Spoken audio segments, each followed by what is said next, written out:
Okay, good morning everybody. Now I'm just putting out this shorter video in response to the last video I put out on Kubota versus Kioti and the hydraulic system. And I knew in my video world that the video was going to be very controversial, and I knew it would get a lot of comments, and rightfully so, because we all own a John Deere, a Kioti, or a Kubota tractor, generally speaking. And then you've got all your other brands in there, and I might as well include Yanmar in those three too. But then you've got all your other groups of tractors out there, which are a lot harder to find dealerships for, at least here in Ontario. So that's kind of why I steer away from that stuff. I'm not discrediting them. I'm just not interested because there's absolutely no dealer networking anywhere. But anyway, in response to that last video I put out, I was holding back a little bit of something on you guys because I wanted the comments to roll in. Because I know there's guys out there that are saying, oh, he's full of shit, or he's sandbagging on the Kioti controls, or he's working the Kubota faster and harder just to make it look like it's faster. None of those statements are true, and I'm going to show you why right now. And I knew it when I first bought the Kioti tractor. Like I said, as soon as I got in it, I noticed a massive difference in hydraulics. And so I go, what's up? So I went to the owner's manual, and I have it here.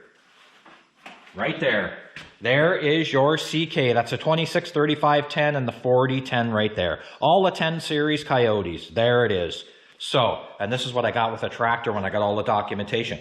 So, when you open this, and this is where I went when I first got the tractor after I ran it. I go like, what the fajita? I go, why is this thing not very efficient in the roll and in the boom, meaning the loader, functions at the same time? Well, it specifically tells you right here in the manual. It gives you all the functions: roll and dump, down and roll back, up and roll back. It gives you all the functions. And it specifically states in the owner's manual here, we'll just go to an example, down and roll back. The boom can be lowered and the bucket can scoop up by the operating joystick lever to the front left position, 10 o'clock, that's fine. However, this is key. So you can go to the 10 o'clock position or the 2 o'clock position if you were lifting and rolling. And it's the same for all the functions if you're trying to do two functions. So it says here, even in the manual Kioti, right there, however, the operation time may not be shortened much since the boom is lowered first and then the bucket is rolled back due to the unbalanced hydraulic pressure in the hydraulic circuit. And they will tell you that for every function. There's up and roll back. The boom can be lifted and the bucket can scoop up by operating the joystick to the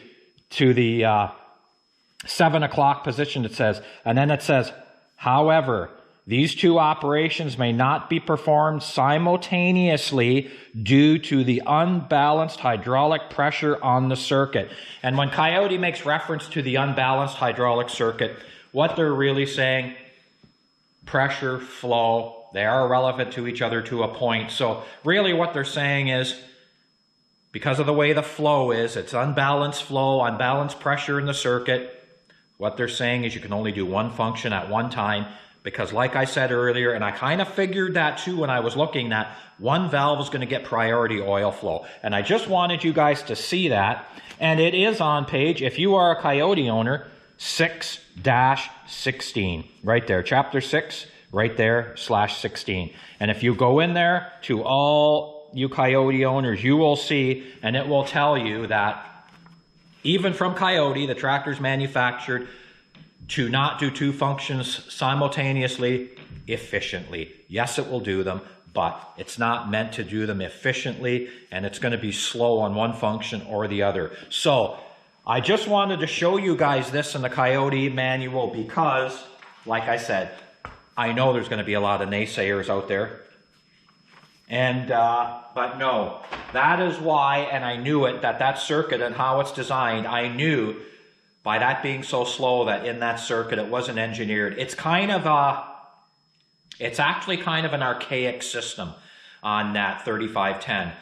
And I don't really say that being disrespectful to Kioti. I'm just saying they're back in time with that circuit. They're back into the hydraulic basics with that circuit, and they're just doing what they got to do to get by to make that tractor functional for the average guy. That to me is what they're doing.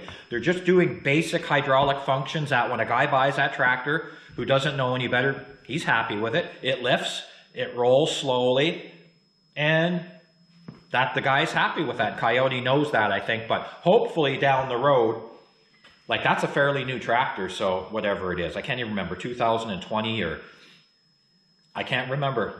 Actually, I'm stymied with the year. But anyway, it's not that old a tractor, 70 hours on it now. So hopefully now Kioti, though, is going to upgrade their circuits a little bit down the road. And maybe they're upgraded already in the newer series tractor. I don't know. But it would be nice if they did the tandem functions at once. It just makes it so much more ergonomic.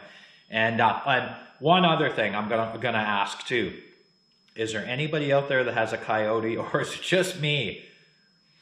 Is there anybody else out there that's got a Kioti tractor that thinks them twin pedals are too close together for big boots, or is it just me? Because I think they should be opened up about an inch wider. The gap between them two, I think, should be about an inch wider to give somebody with bigger boots or bigger feet a little bit more room to operate the forward and reverse split pedals on that tractor. But and that's not a real deal breaker to me. The hydraulics, I'm not impressed with. Is it a deal breaker? No, not really, but it's just the way they are. So, in the meantime, from this last video 5 days ago till now, I sold that Kubota. And now I'm stuck with the Kioti, for now, the 3510. And we'll see what happens, because you can't, you'll never really know what's going to roll in and out of this shop. Like I said, I picked up that 3510 and I put the gears to her, I put the hydraulics, I ran it, and I need something to plow my driveway this winter. So I'm going to have to keep it anyway, because I need something to plow this driveway. But anyway, like I say, you never know what's going to roll in and out of this shop. I am getting a little more into trying to get my hands on good equipment at a reasonable price, which is super difficult to do.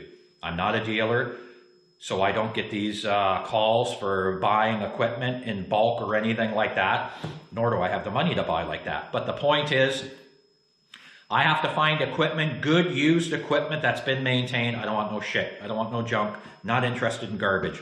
Faded, rusted out stuff, forget it. Don't even ever call me, because I'm not interested. But anything that's in good shape, low hour equipment, and preferably one owner, but that doesn't matter.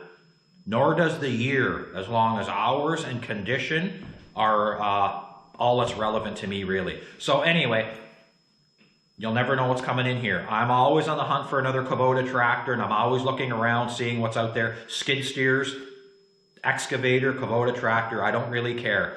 But so are a lot of other guys, and that's why it's hard to get a deal on something. But anyway, that was just the completion of that video, and I wanted to show you guys that it even states in the Kioti manual that their hydraulic system was not designed to do those functions together. And I knew it wasn't, but I just held back just to read some of the comments and what some of these guys had to say out there, and I'm going to get back at rebuilding this car. But anyway, I'm in the shop this morning. I just thought I'd finish this video and let you guys know what I found.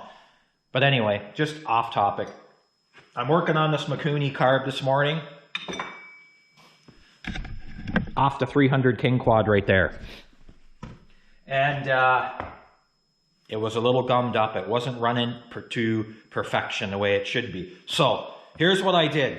I took a chance. Stupid me. I took a chance on Amazon, and you know what I did? I bought one of those Chinese aftermarket carburetors, and I'll get into that later.